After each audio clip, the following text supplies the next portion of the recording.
اول مره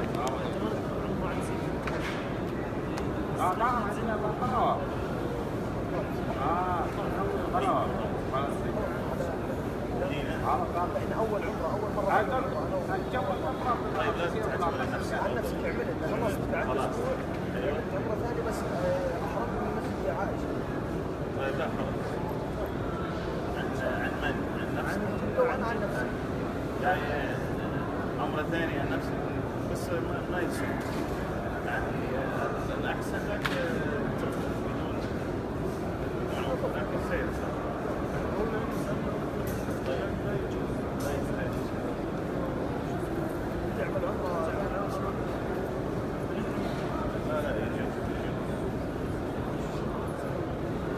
الحمد لله نحمده ونستعينه ونستغفره ونعوذ بالله من شرور انفسنا وسيئات اعمالنا من يهده الله فلا مضل له ومن يضلل فلا هادي له واشهد ان لا اله الا الله وحده لا شريك له واشهد ان محمدا عبده ورسوله صلى الله عليه وعلى اله وصحبه وسلم تسليما كثيرا الى يوم الدين.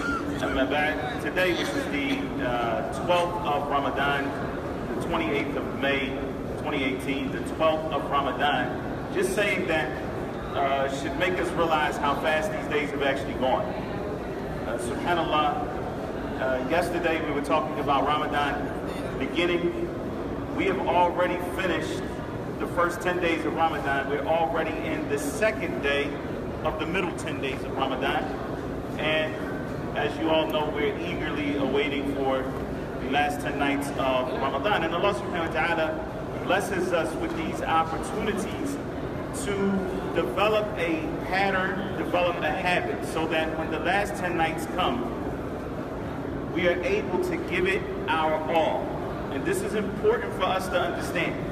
Right now, these second, if you want to call them the second 10 days of Ramadan, the middle 10 days of Ramadan, this is not a time to slow down.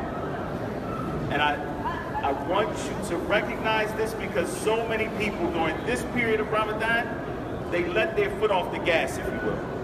You know, it's like they slow down, they coast.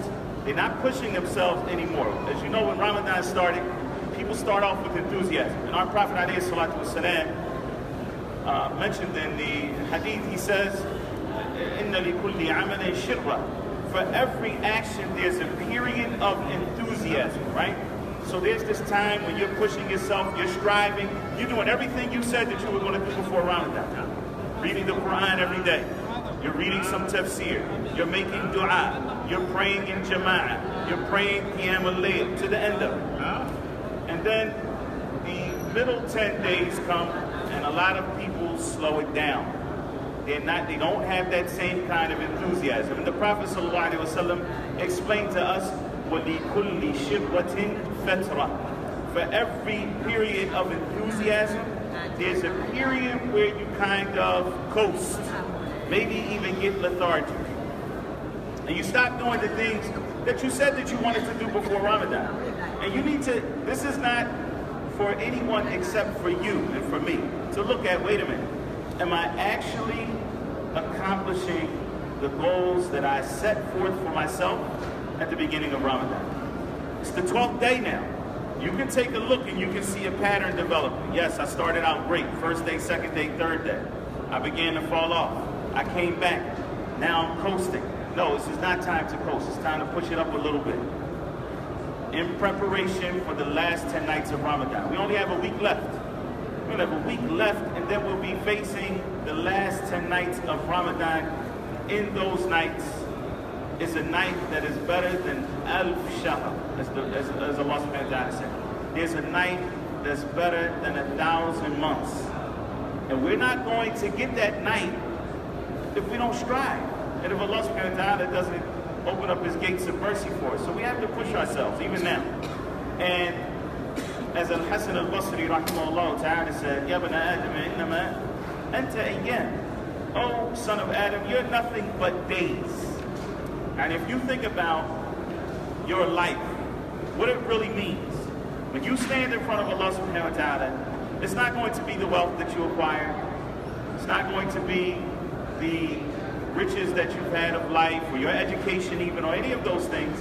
It's going to be your deeds. And those deeds are done in time periods. فإنما أنت أيام. You're nothing but days. إذا ذهب يوم ذهب بعضه. Every day that goes by is a part of you that leaves. You can't get it back.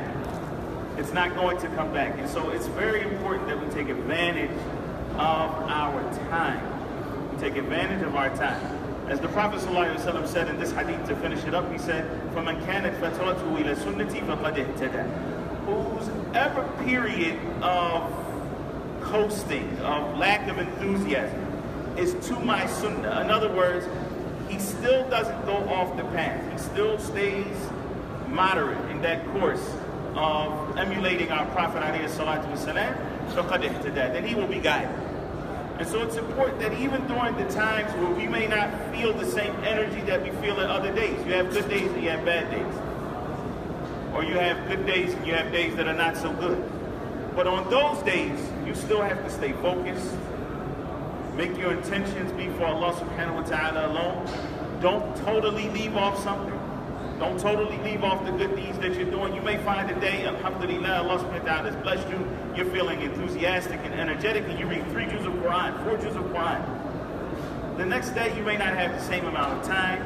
You may not have the same amount of enthusiasm. But don't fall all the way off. Still read half a juz or whatever Allah subhanahu wa ta'ala makes easy for you. Before getting into today's lesson, I want to focus on something, and inshallah we'll be focused on this daily before the lessons. That is the importance of prophetic dua. What I mean by prophetic dua, we all make dua. We all pray to Allah subhanahu wa ta'ala. When we're in sajda, we may ask Allah subhanahu wa ta'ala for the things that we want before tashahhud and so on. We ask Allah subhanahu wa ta'ala throughout the day.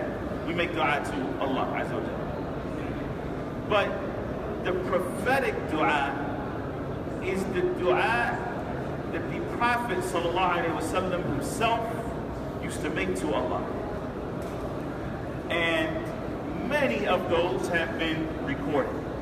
And there's nobody who called upon Allah subhanahu wa ta'ala who is better than the Prophet ﷺ. There was nobody who asked for anything better than the way that the Prophet ﷺ asked. And so if we can learn the du'as that the Prophet ﷺ himself used to make, and when I say learn them, I'm not just talking about on the tongue, but I'm talking about we actually know what they mean.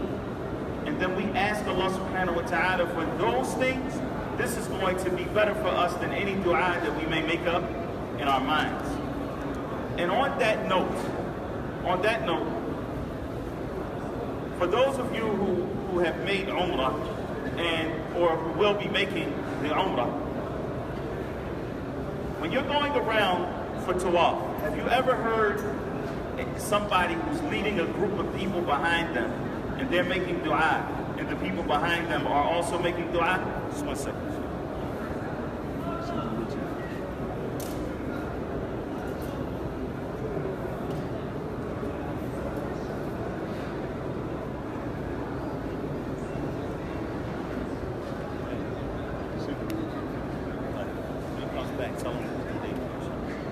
So, as you're going around the Kaaba, and you hear, when you hear people as they're going around the Kaaba, and they say, Allahumma, and then the people behind them, Allahumma, la tada'nana dhanban, la tada'nana dhanban, right? Okay, if you're trying to make dua at the same time for yourself, can you concentrate when this person is next to you screaming? It's very difficult. It's very difficult for you to concentrate when somebody else is next to you screaming, Allahumma, Allahumma, and everybody, and you're trying to make your own dua. So there's a few problems with this, and I want to mention it, not because any of you have ever done this, but hopefully so that this message can spread, because this is one of the clear mistakes that are being made around the Kaaba on a daily basis, every hour, probably every minute. And it's something that needs to be corrected. And so if you know people who do it, correct them. If you see people doing it, talk to them, ask them to lower their voice, because it is incorrect for the following reasons. Number one, Allah subhanahu wa ta'ala says, ادعوا ربكم تضرعا وخفيا. Call upon your Lord with humility and discreetly. Khufyatan. To raise your voice in dua it goes against the rule. It goes against the rule. And the Prophet ﷺ heard some of his companions who were making dhikr very loudly, and the Prophet ﷺ said that you are not calling upon one who is deaf. Allah subhanahu wa ta'ala is as-sami'. He hears you. There's no reason for you to be screaming. And so when you're going around the Kaaba, the way that the etiquettes that you should have in calling upon Allah subhanahu wa ta'ala is that you keep your voice low. It's between you and Allah subhanahu wa ta'ala. Not that you only think about it. No, you should be saying it off of your tongue, but in a voice that is not going to distract or disturb anybody who's around. They shouldn't hear what you're saying.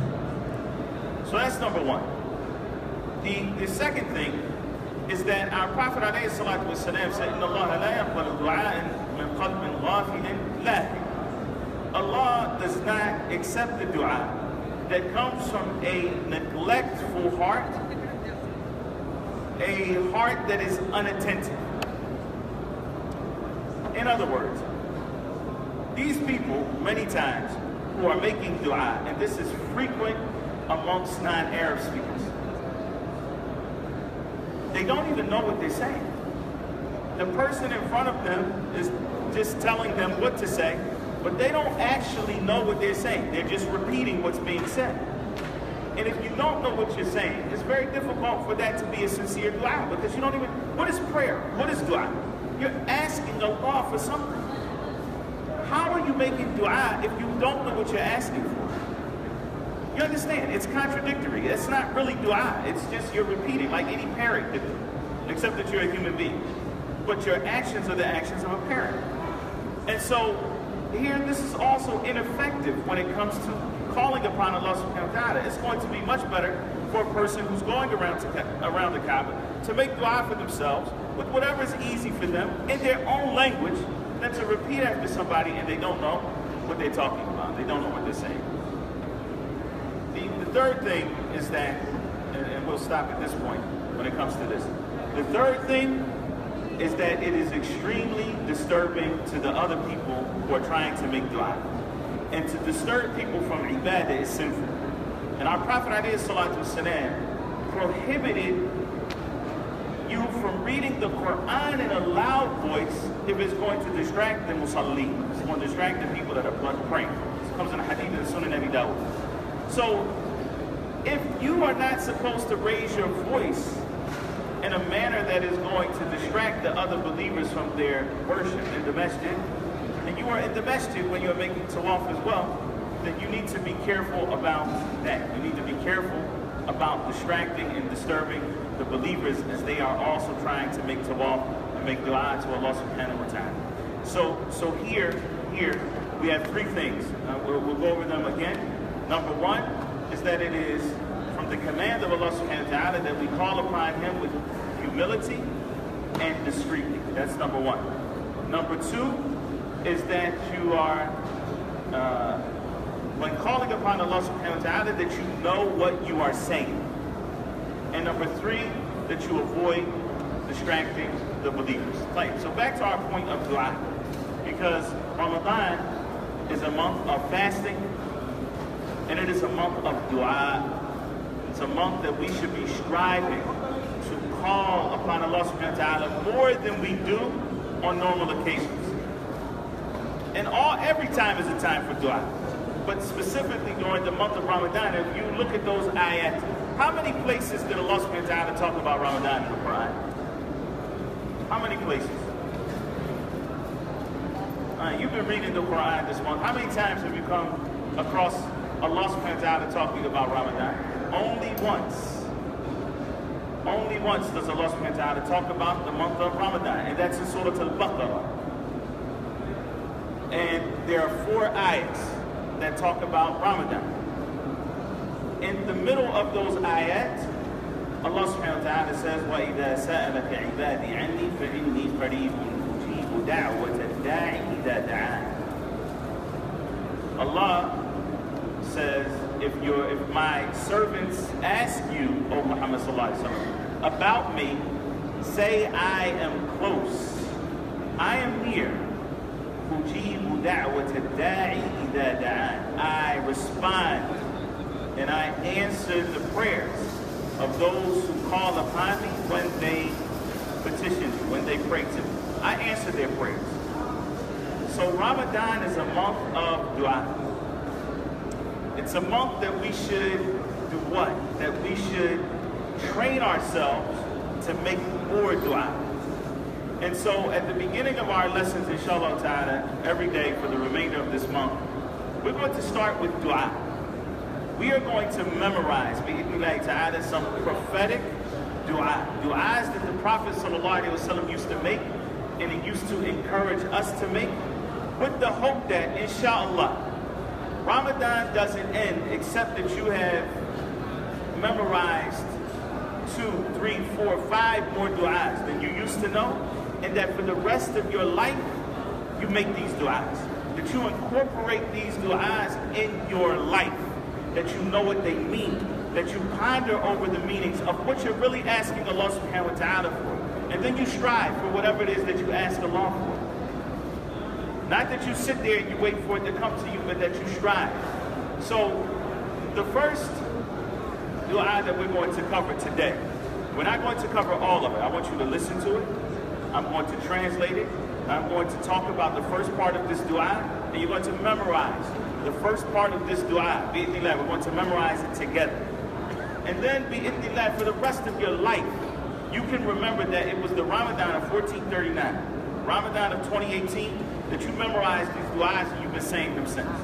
And don't let another Ramadan come around, except that you do the same thing. That you memorize more du'as of the Prophet ﷺ, because our Prophet said, du'a huwa al-ibad. Dua is the worship. It is the best form of worship. It is the essence of your worship. It is your connection with Allah subhanahu wa ta'ala, that you call upon Him and that you show Him that you are broken in front of Him subhanahu wa ta'ala, that you are in need and that He is the one that can give you subhanahu wa ta'ala. So the dua that we're going to cover today is collected in the Sahih of Imam Muslim rahimahullah ta'ala on the authority of Abu Hurairah radiyallahu ta'ala anhu, who said that the Prophet sallallahu alaihi wasallam used to make the following dua. He would say, Allahumma aslih li, and please, especially for Westerners, get out of the habit of saying Allahumma. This is a Western phenomenon. It's Allah. You're calling upon Allah subhanahu wa ta'ala. So you say Allahumma, Allahumma, like aslih li dini alladhi huwa ismatu amri. That's the first part of the dua. Allahumma aslih li dini alladhi huwa ismatu amri. What are you asking Allah for here? You're saying, oh Allah, aslih, correct, set right, fix for me my deen. Make my deen right. Make my practice of Islam correct. Allahumma aslih li dini. And then you say, alladhi huwa ismatu amri, which is the safeguard of all my affairs. Everything you do in your life is protected by your practice of the deen. It should revolve around your deen. So this is the first part of the hadith. I'm going to mention the rest of the hadith, translate it, and then we'll go back and explain the importance of this part of the hadith. So the hadith is, Allahumma aslih li dini alladhi huwa ismatu amri, wa aslih li dunyaya allati fiha ma'ashi, wa aslih li akhirati allati ilayha ma'adi, waj'al al-hayata ziyadatan li fi kulli khair, waj'al al-mawta rahatan li min kulli shar. So there are 5 things that you're asking Allah subhanahu wa ta'ala for in this hadith. The first is that He make islah of your deen, that He correct your deen, which is the safeguard of all your affairs. And then you ask Allah to make islah of your life in which you are living, meaning your dunya in which you live. Oh Allah, set this right for me, make it right. Fix it. If there's anything broken about my dunya, then make it right for me, because this is where I have to live. And fix for me, set right for me, mend for me my hereafter. الذي إليها معاد, or التي إليها معاد, which I will return to, or which is going to be my final abode. Right, so what's the first thing that you ask Allah to fix for you? Your deen. Second thing, your dunya. The third thing, your hereafter. Right?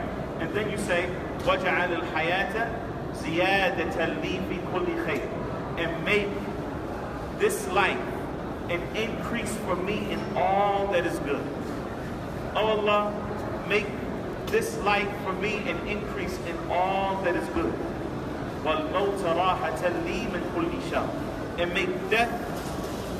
make my death be a relaxation. That's not the right term. But allow it to relieve me of every evil and every harm. Allow death to be a relief for me from every harm. So you're asking Allah subhanahu wa ta'ala for 5 things in this dua. And again, this dua is considered to be from amongst the comprehensive. When the scholars write books of adhkar and dua, a lot of times they break those down. Adhkar al-sabah al-masad, those dua and adhkar that you make in the morning and in the evening. And then they have a section that is for comprehensive dua. That is dua that covers everything. This is one of those du'as that the Prophet ﷺ used to make that covers everything. There's nothing that's left out in this du'a. So we're going to focus on number 1 for today. How many things are there that you're asking for? 5. Exactly. Good. Jazakallah khair. Right. So there are 5 things that you're asking for. We're going to focus on the first one because it is the most important. And that is, Allahumma aslih li dini. I want you to repeat after me. Allahumma aslih li dini. Okay, so there's only 3 things that you're saying there. Allahumma aslih li dini. Okay, Allahumma aslih li dini. Allahumma aslih li dini. All right, so what does this mean? Oh Allah, set right my religion. Now that terminology, we don't really use that in English. That's why I switched over to fix. Because sometimes things go wrong.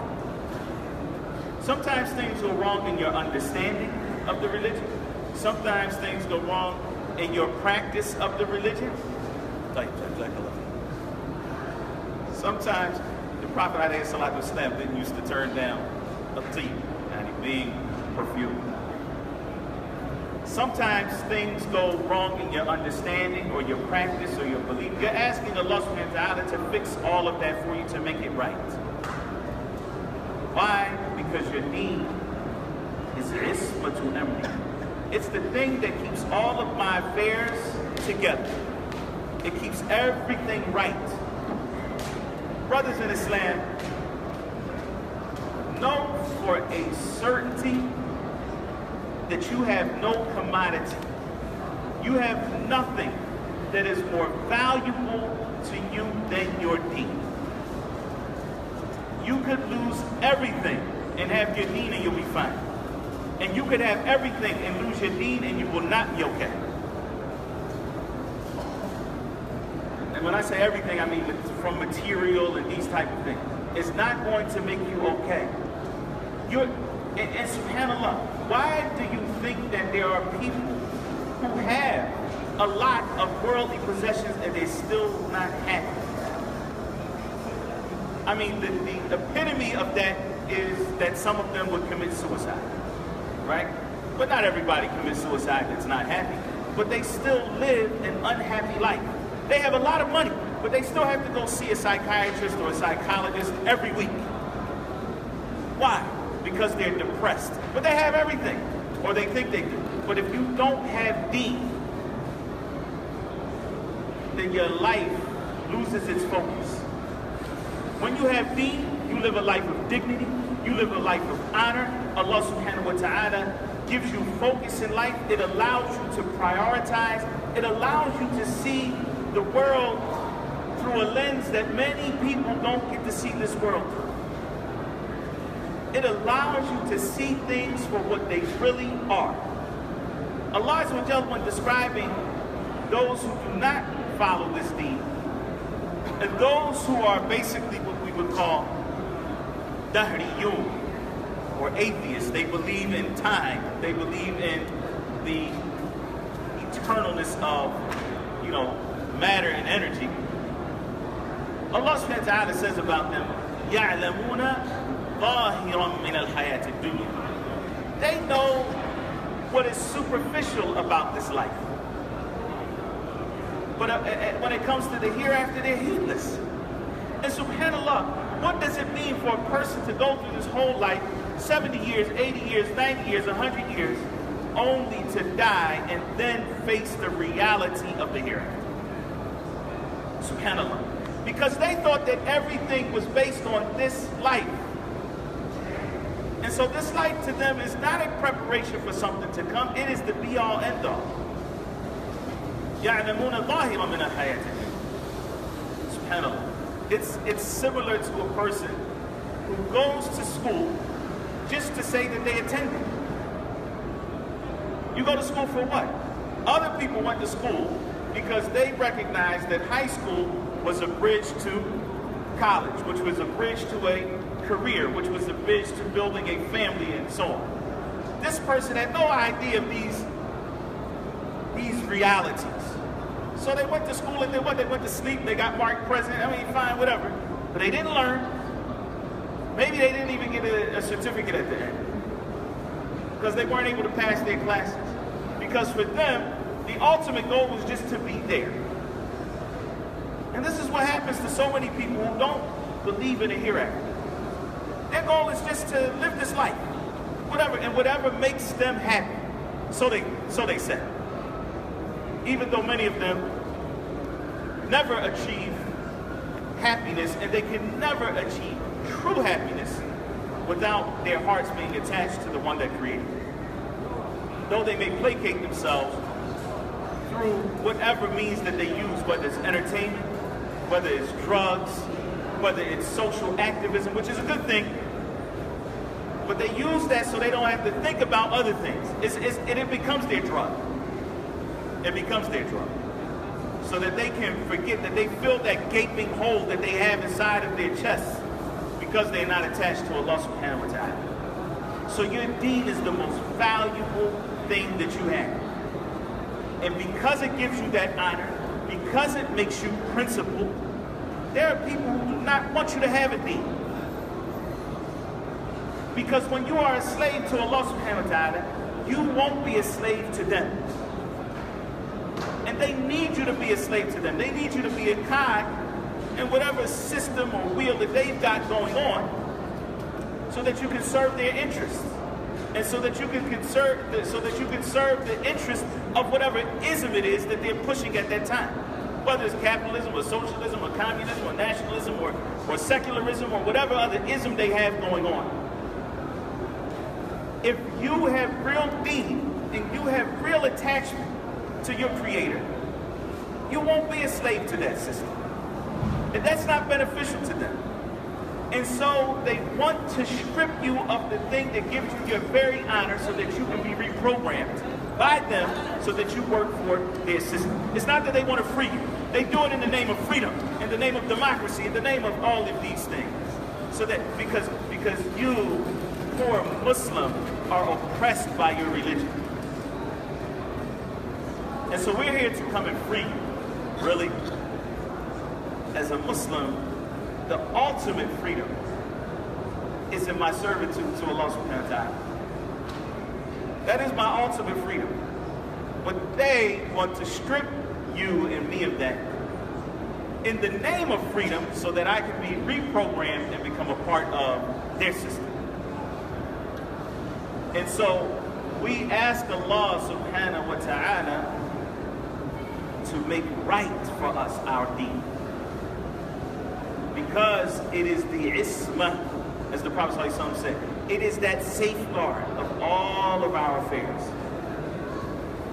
And when we ask Allah subhanahu wa ta'ala to safeguard, or to set right for us our deen, what we are asking Allah subhanahu wa ta'ala for two main things. Because this is when your deen will be right.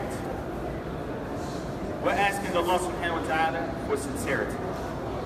When you say, Allahumma aslih li deen, alladhi huwa ismatu amri, oh Allah, set right for me my deen, that is the safeguard of all of my affairs, you're asking Allah to grant you ikhlas. You're asking Allah for sincerity, that everything you do in your deen is for Him and for Him alone, subhanahu wa ta'ala. That none of that goes to any other human being, no matter who they may be. Omar radiallahu ta'ala anhu used to make a dua. He would say, Allahumma ja'al amali kullahu salihah. Oh Allah, make all of my deeds righteous.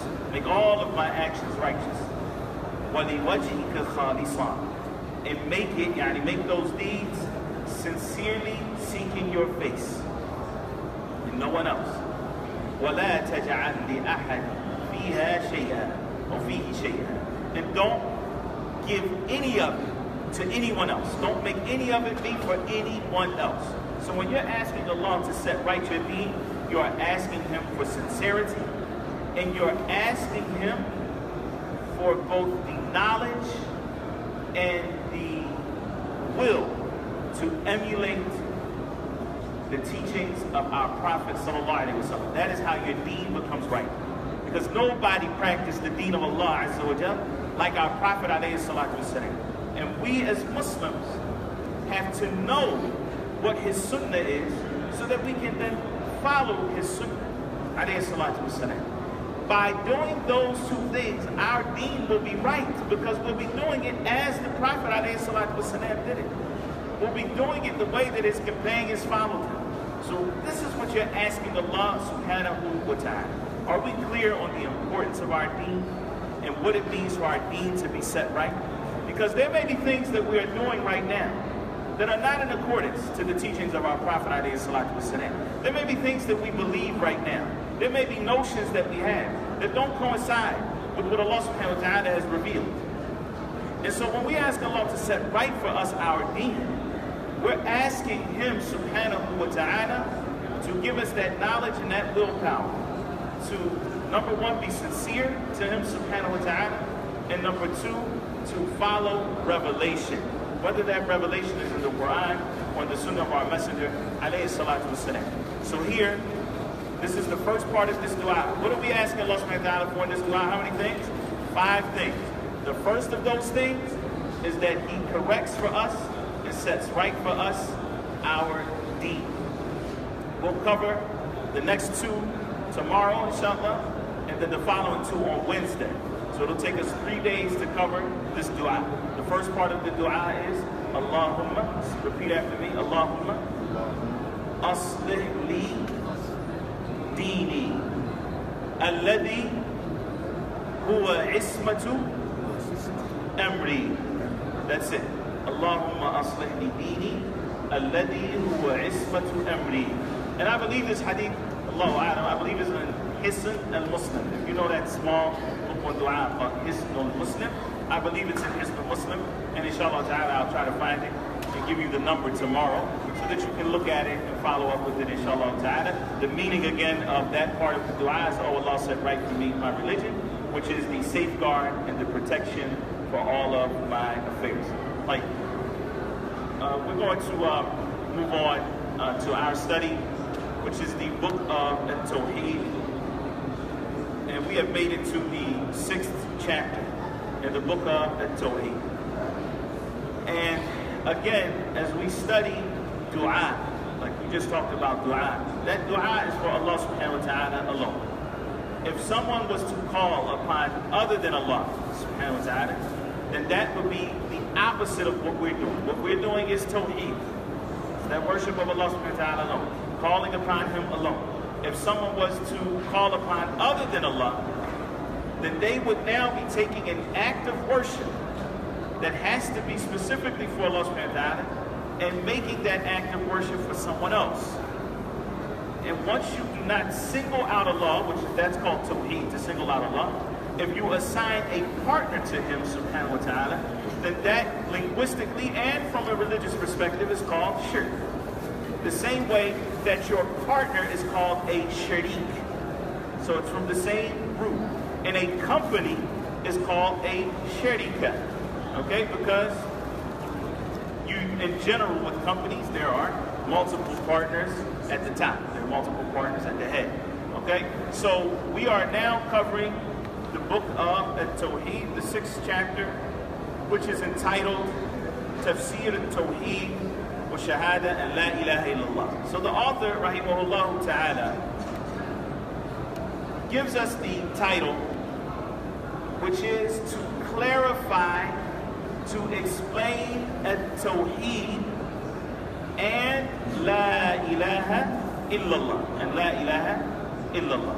So in this chapter, even though we've covered some aspects of Tawhid, the author wants to come now and talk specifically about Tawhid al-Ibadah, or what is called Tawhid al-Qasd wa Talab, which is the Tawhid of the worship of Allah subhanahu wa ta'ala, which means that only Allah has the right to be worshipped. Now, what happens a lot of times is that people are not conscious that worship is not simply bowing to a statue. You're not going to find, inshallah, you won't find many Muslims or people who say that they are Muslim who make sajda to other than Allah subhanahu wa ta'ala. Right?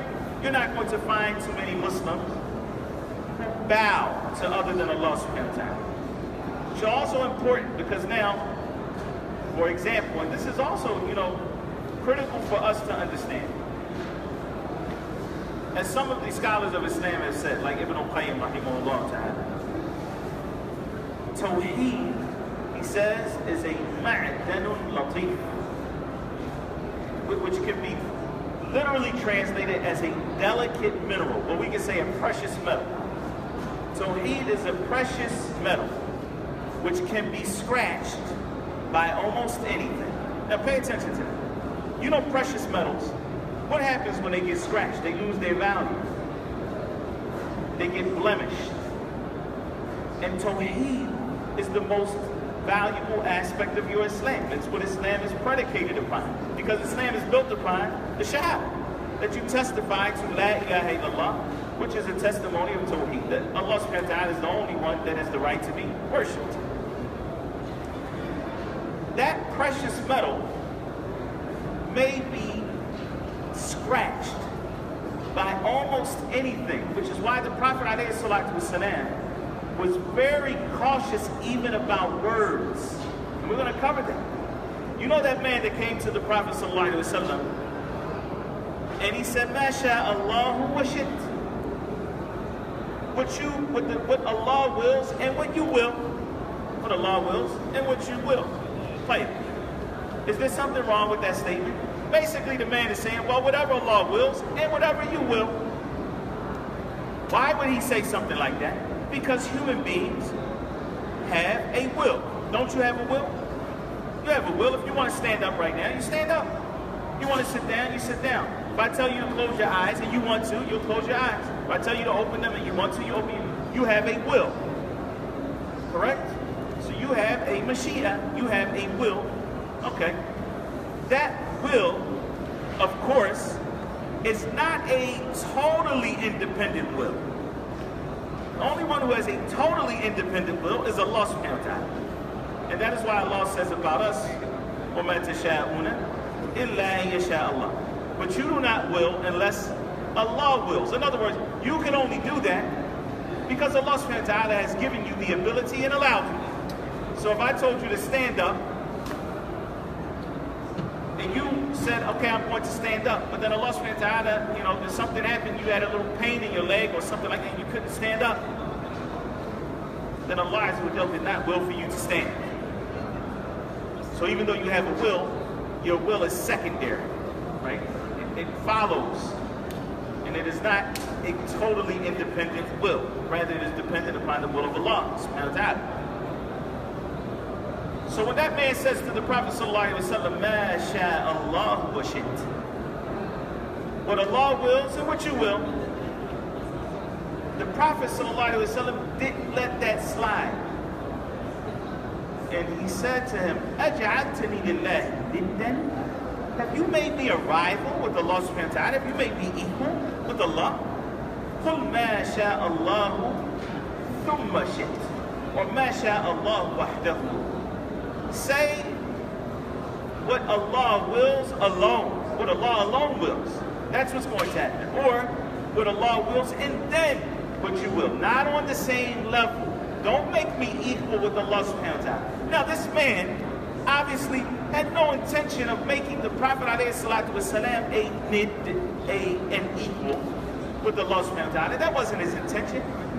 But the words themselves were enough to scratch the Tawhid. And so the Prophet ﷺ didn't let it slide. And so this is why it's so important for us to understand Tawhid.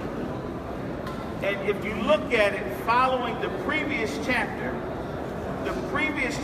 was what? The call to Tawhid. Right? In other words, we have learned the virtues of Tawhid, we know what it means to excel in Tawhid, and now you need to call to a Tawhid. Right? That's the 5th chapter. The 6th chapter is explaining Tawhid. Not that it hasn't been explained already, but going into a little bit more detail, because once you call to Tawhid, you need to be very clear. There needs to be no ambiguity left about what it is, what the rights of Allah subhanahu wa ta'ala are, and what a Tawhid means. And so the author here is clarifying Tawhid and the Shahada of La ilaha illallah, the testimony that there is no true deity except Allah subhanahu wa ta'ala. Like in this chapter, we're going to cover 4 ayahs and 1 hadith. The author himself says nothing. And why is that important? Because he wants to show us that the explanation of Tawheed and the explanation of La ilaha illallah is found in the Quran and the Sunnah. You don't need a person, some random scholar, to come tell you what La ilaha illallah means. La ilaha illallah is described fully in the book of Allah subhanahu wa ta'ala. And so there are 4 ayahs and 1 hadith that we're going to cover. The first ayah, and I want you to pay attention to the ayah. Do any of you have masahif on your phones? You have a mushaf on your phone? No? You don't have an app, like a Quran app on your phone? If you do, pull out your phone. Go to Surah Al-Isra, which is the 17th chapter in the Quran. And you want to go to the 56th ayah and the 57th ayah.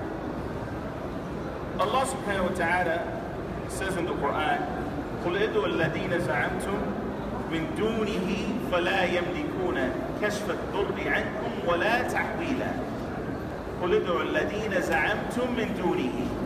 Allah subhanahu wa ta'ala here is challenging the mushrikun. He says, call upon those whom you claim can answer your calls besides him, meaning besides Allah. Okay. Then he says, فَلَا يَمْلِكُونَ كَشْفَ الضُّرِّ عَنْكُمْ وَلَا تَحْوِيلًا. They don't have the ability to remove any affliction that has befallen you, nor do they have the ability to transfer it to anyone or anything else. Now, what is Allah subhanahu wa ta'ala showing us here? He's showing us that it is only Him, subhanahu wa ta'ala, that has the ability to remove harm that has befallen you, or to prevent it from coming to you. You understand this point here? So here, Allah is negating that anyone else has the ability to do that. They don't have the ability, they don't have the power to,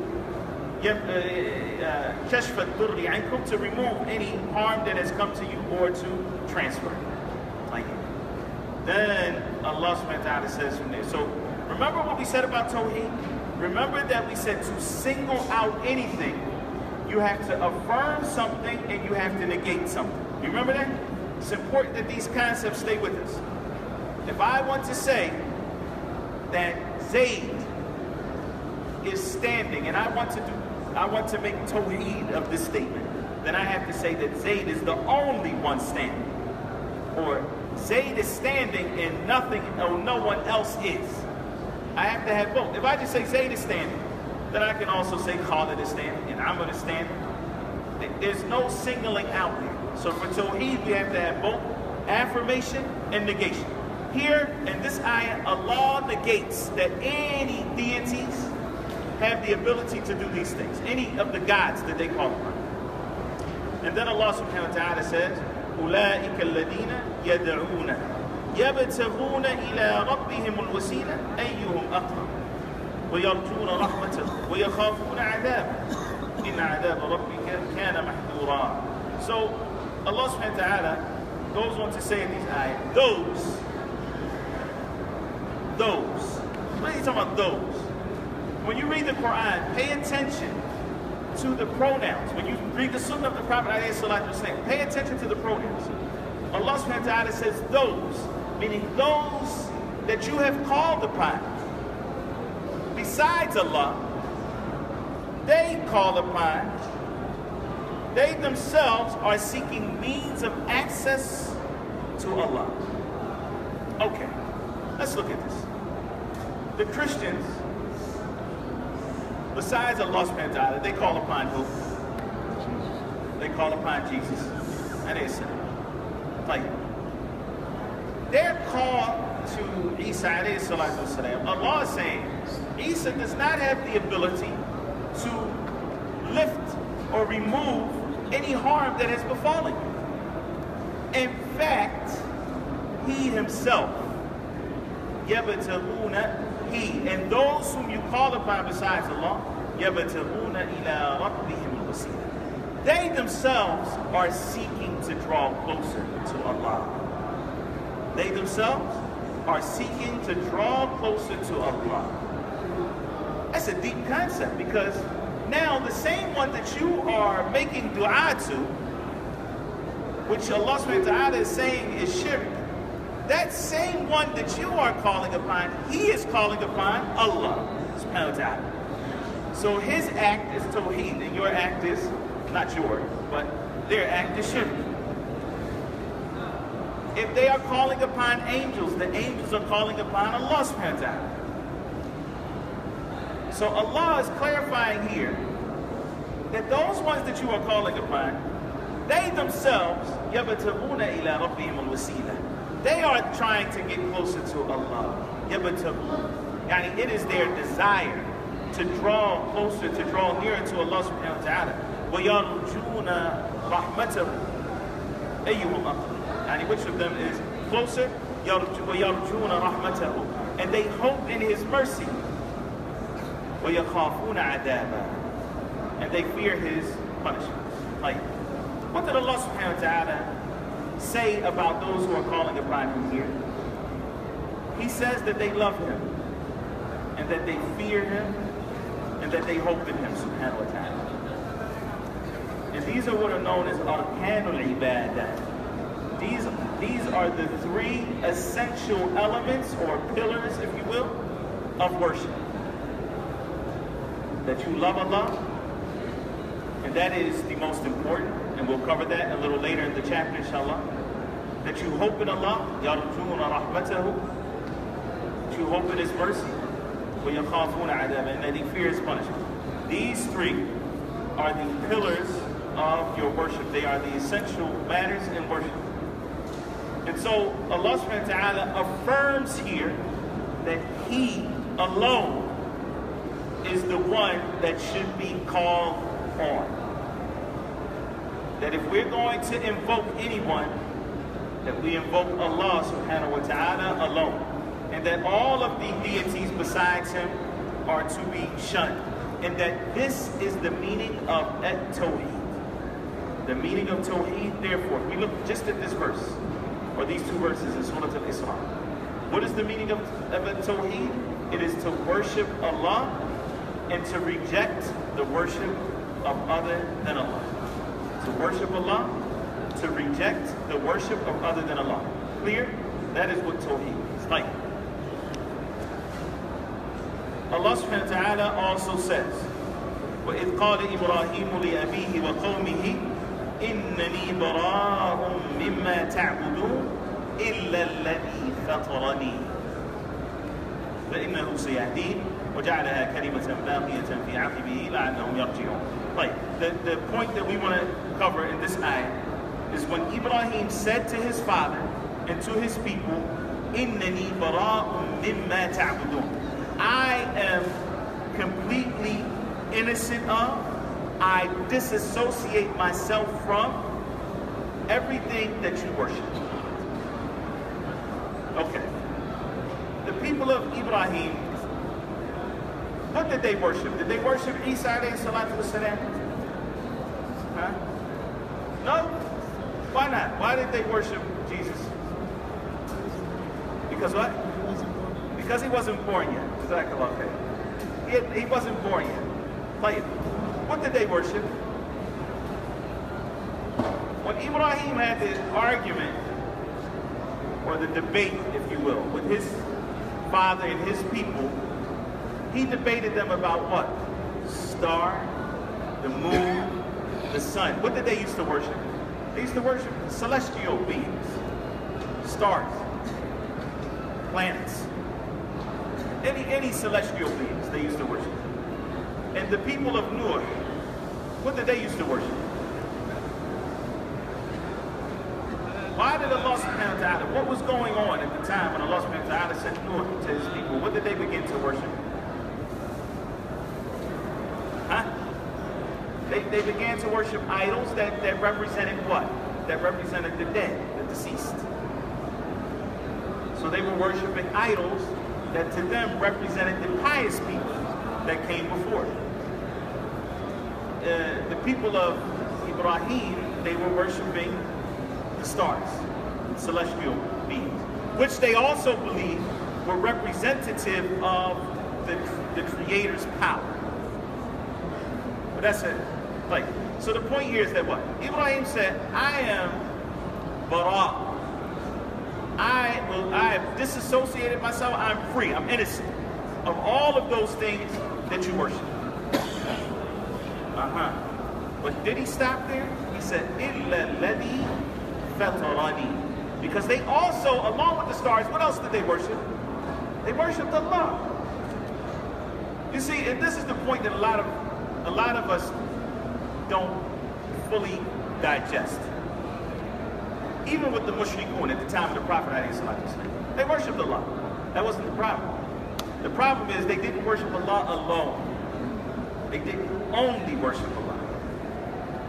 It wasn't that they didn't worship Allah. They recognized Allah as being the Creator. If you ask them who created the heavens and the earth, they would say Allah. So it wasn't that they didn't recognize Allah as being a creator, a sustainer, and it wasn't that they didn't worship Him. It wasn't the problem. The reason why they rejected the message of Muhammad ibn Abdullah sallallahu alayhi wa sallam is that he called them to worship Allah alone. Alone.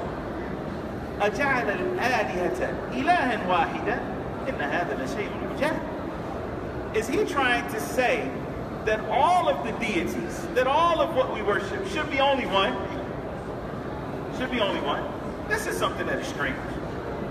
So this is why they rejected his call. And this is why we know for a certainty that La ilaha illallah, that the proper interpretation of that is not that there's only one creator, or that Allah is the only creator. Yes, that's a true statement. But that is not the translation, that is not the interpretation of La ilaha illallah. If that was the interpretation of La ilaha illallah, they would have been the first people to become Muslim and to bear witness to that. So to rewind, Ibrahim says to his folks, إِنَّنِي بَرَاءٌ مِّمَّا تَعْبُدُونَ, I am totally disassociated from, innocent of everything that you worship. But because they worship Allah, he said, except for إِلَّا الَّذِي فَطَرَنِي, except for the one who originated me, except for the one who created me. فَإِنَّهُ سَيَهْدِينِ, because he will guide me. And so Ibrahim here, what do we have again for Tawhid? We have negation. I don't worship any of that. إِلَّا اللَّهِ إِلَّا الَّذِي فَطَرَنِي لَا إِلَهَ إِلَّا اللَّهِ. I reject all of these deities except for Allah. And we also hear there's a subtle indication, and this is also in previous books, previous revelation, that the one who deserves to be worshipped is the one who created. No one else, no matter what level they reach, no matter how pious of an angel they may be, Jibril alayhi salatu wasalam, or even if they are the best of the messengers, sallallahu alayhi wa ala alihi wa sallam, even if you are the most noble of prophets, you don't deserve to be what? Worshipped. And our Prophet alayhi salatu wasalam said as much as Allah subhanahu wa ta'ala revealed in the Quran, قُلْ إِنَّمَا أَنَا بَشَرٌ مِثْلُكُمْ. Say that I am only a person like you are. A person is not to be what? Worshipped. يُوحَى إِلَيْهِ. But I receive revelation, and if he receives revelation, he's not to be disobeyed. It's to be followed. So that is the balance that we strike when it comes to our Masjid alayhi salatu wasalam. So the meaning of Tawhid, as we get in this verse, is that what? Rejection of false deities, affirmation of worshiping Allah, the Creator alone. But we see a pattern here, pattern for Tawhid. Like the next ayah. This is number 3. We said there are 4 ayahs, 1 hadith. The third one, and this one is important. This one is extremely important because there's a subtle point here. Allah subhanahu wa ta'ala says, اتخذوا أحبارهم ورهبانهم أربابا من دون الله. Allah says they take, or they took, their ahbab and their ruhban, which is their scholars and their worshippers. Many of the translators say their rabbis and their monks. So what are we talking about? We're talking about the people of the book. So they take their rabbis and their monks as arbab. Arbab is the plural of rabb. And what do we normally translate Rabb as? A Lord, Master. Okay? So your Rabb is the one who has created you and sustained you, who manages your affairs. Like, so this verse, Allah says they take their rabbis and their monks as lords besides Allah. There's a hadith in Sunnah al-Tirmidhi, and Tirmidhi himself rated it as Hasan, and some of the other scholars of hadith as well, like Ibn Taymiyyah, rahimahullah. In this hadith, Adi ibn Hatim, radiallahu ta'ala anhu, who used to be from the people of the book before he took Shahada, he said, Ya Rasulullah, lasna na'budu. Oh Messenger of Allah, we didn't used to worship them. He heard this ayah. اتخذوا أحبارهم ورهبانهم أربابا من دون الله. They take it there. Monks and priests, or monks and rabbis as lords besides Allah, min dunillah, besides Allah. He said, no, we didn't used to worship them. The Prophet sallallahu alaihi wasallam said, did they not used to make halal, make permissible what Allah has forbidden, and forbid what Allah has made halal, and follow them in that? And he said, yes, O Messenger of Allah. He said, فَتِلْكَ عِبَادَتُهُمْ. This is worshiping them. This is worshiping them. And here is a stern warning for any Muslim who puts any human being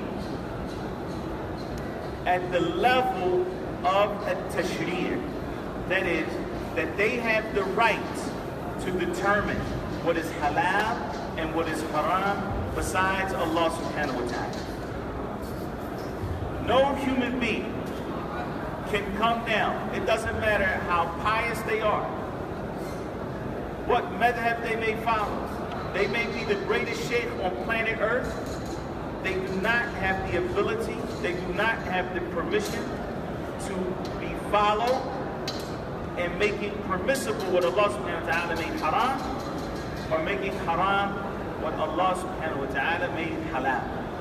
This is why a person can't go to extreme in the love of or the following of any of his sheikhs.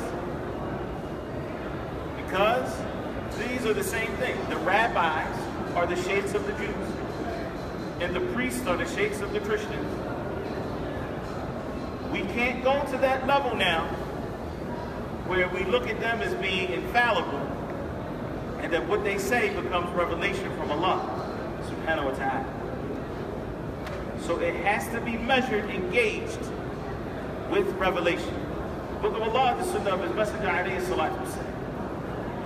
If anyone does that, now, if someone is told by their superior in knowledge to do something that they believe to be haram, and they still do it, but they believe it's haram, that doesn't take them outside of the fold of Islam. That's not worshiping them besides Allah. It takes the ruling of the other sins that a person may commit, not to the level of shirk. But if a person follows them, knowing that Allah subhanahu wa ta'ala made this thing haram, and then they follow them in making it halal, they believe now that it is halal because they shaykh said so. And this is the same level of shirk that the people of the book were applying with their rabbis and their monks and their priests. And so part of Tawhid, and this is what the author is getting at here, because he's explaining to us a Tawhid. Not leaving it just something that is theoretical, but now explaining it. Part of that Tawhid is what? That Allah Azza wa Jal has the sole right to determine halal and haram. And what do we say Tawhid is? Linguistically is to what? Single something out. So when you single out Allah Azza wa Jal as the one who has the sole right to determine halal and haram, then that is a Tawhid. And to give that right to other than him becomes shirk. And we're going to study this further, inshallah ta'ala, in a later chapter. I believe it's chapter 38. There's a chapter dedicated specifically to this ayah in this topic. The last ayah that we're going to cover, which is also an explanation of Tawhid, is the statement of Allah subhanahu wa ta'ala, وَمِنَ النَّاسِ مَنْ يَتَّخِذُ مِنْ دُونِ اللَّهِ أَنْدَادًا يُحِبُّونَهُمْ كَحُبِّ اللَّهِ. From amongst the people, there are those who assign equals to Allah, assign rivals to Allah. They love them the way that they love Allah. They love them the way that they love Allah. يُحِبُّونَهُمْ كَحُبِّ اللَّهِ. They love them the way that they love Allah. وَالَّذِينَ آمَنُوا أَشَدُّ حُبًّا لِلَّهِ. But those who believe love Allah even more. Those who believe love Allah even more. Like, that's the part of the ayah that the author wants to focus on. Like, here, what do we have? Allah subhanahu wa ta'ala is describing those who love Him, but who love others the way that they love Him. And Allah subhanahu wa ta'ala calls them, He then says, وَلَوْ يَرَى الَّذِينَ ظَلَمُوا إِذْ يَرَوْنَ الْعَذَابَ أَنَّ الْقُوَّةَ لِلَّهِ جَمِيعًا. He calls them those who have ظَلَمُوا, those who have done injustice, if they would only see the punishment. Like, why are they, and what did we say before, what is the worst form of injustice? Is to is a shirk, is to give to other than Allah that which should be for Allah subhanahu wa ta'ala alone. So what is it here? They love others the way that they love Allah. That is called what? Shirk. That's called shirk. وَالَّذِينَ آمَنُوا أَشَدُّ حُبًّا لِلَّهِ. But those who believe love Allah even more. They love Allah more than those love their deities, and they love them more than they love Allah subhanahu wa ta'ala. They love Allah more. And that is called Tawhid. Love of Allah subhanahu wa ta'ala. Singling him out as the object of your love, such that you what? That you make all of your deeds sincere to him, such that all of your worship is for him and him alone. That is the essence of Tawhid.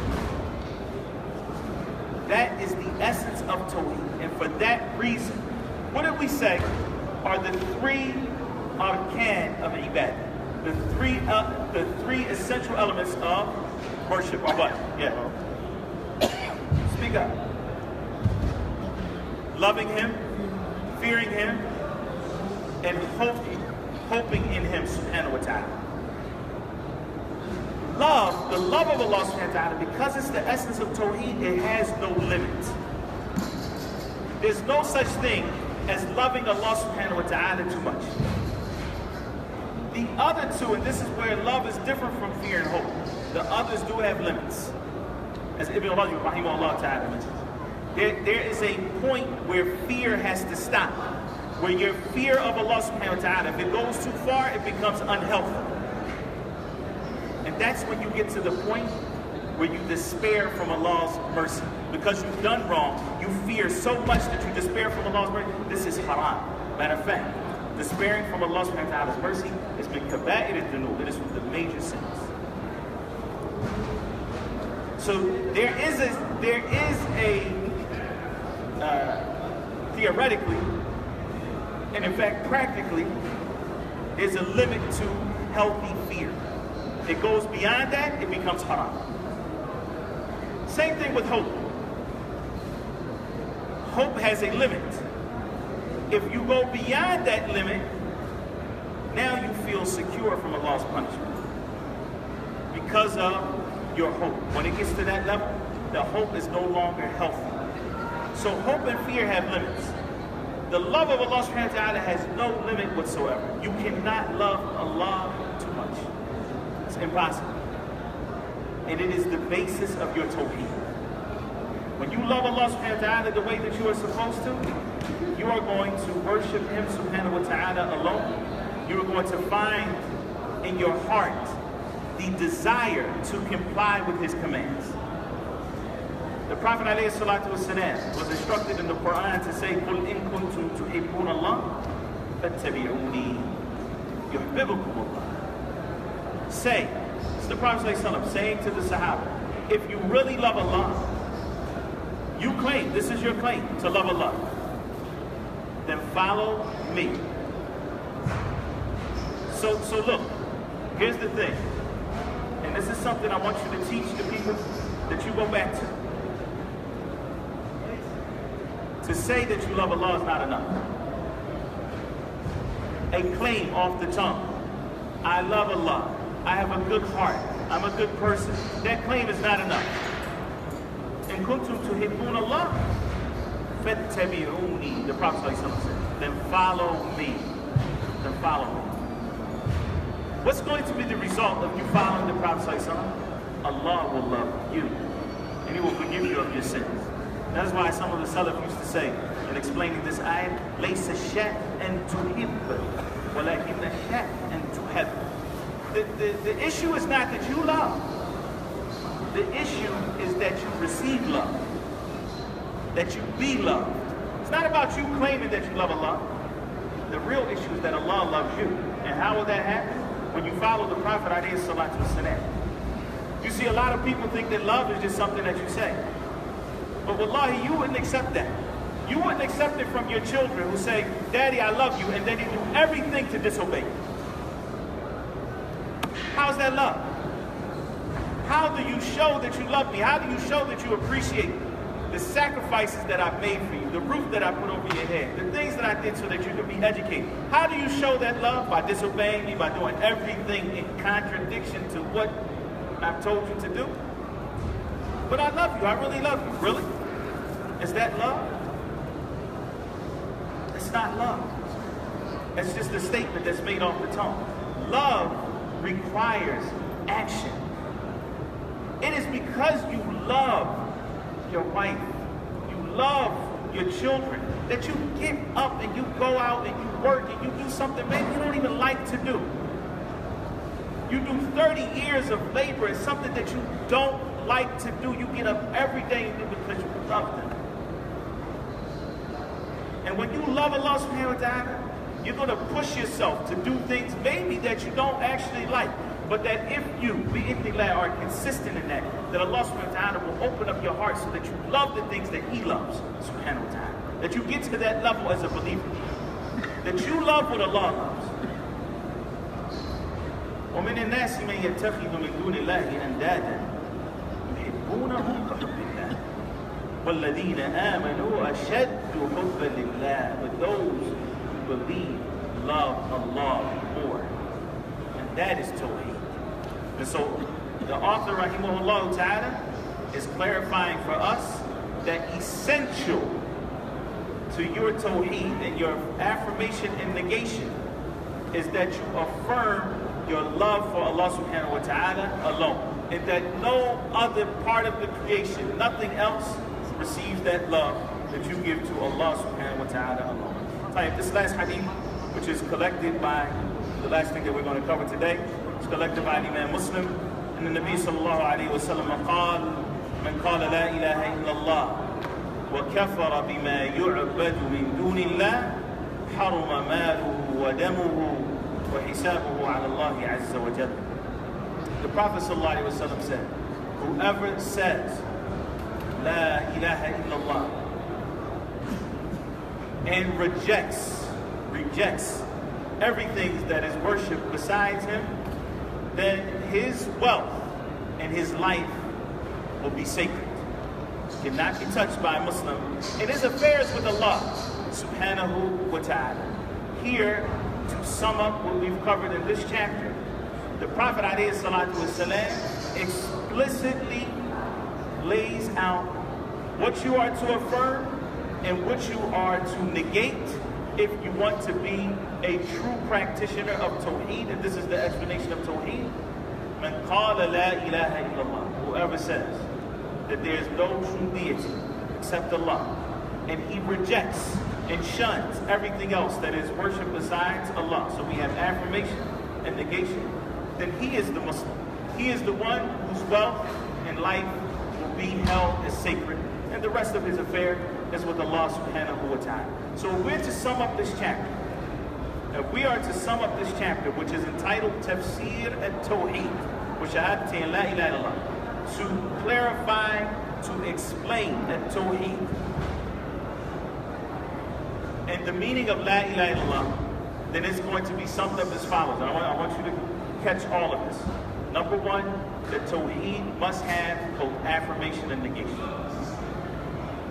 Number two, that it is Allah subhanahu wa ta'ala's right alone to legislate and to determine halal and haram.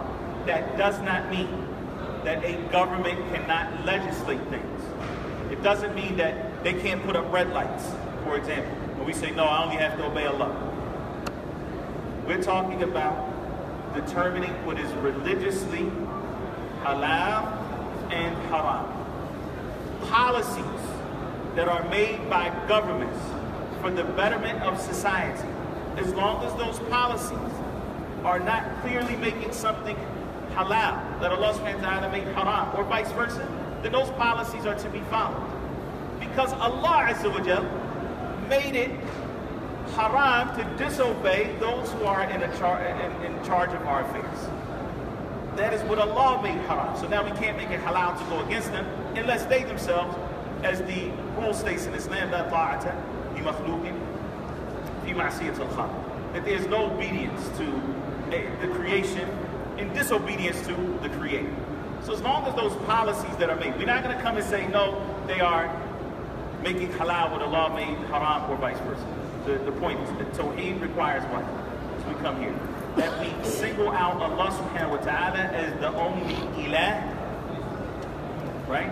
That is, He has the right to be worshipped alone. That we single Him out as the only Rabb, which in this case, that is that He is the only one that has the right to determine what is halal and haram. That this is from His decree, al-qadr. This is what He determines, subhanahu wa ta'ala. Like, and the third thing is that our love, that Allah subhanahu wa ta'ala is worshipped through love, fear, and hope, that love has no limit, that the fear and hope does have limits, and that love is for Him subhanahu wa ta'ala alone, that it leads to ikhlas of our worship for Him subhanahu wa ta'ala alone, that love as a statement is not accepted by itself, that all love, even the love between creation, has to have some external manifestation of that love. And we'll talk about that later when we get to chapter 31, which is dedicated to that particular ayah. And Allah subhanahu wa ta'ala knows best. Subhanakallah wa bihamdik. Shalla wa la ilaha illa anta astaghfiruka wa atubu ilayk. We'll take questions tomorrow. Bi idhnillahi ta'ala.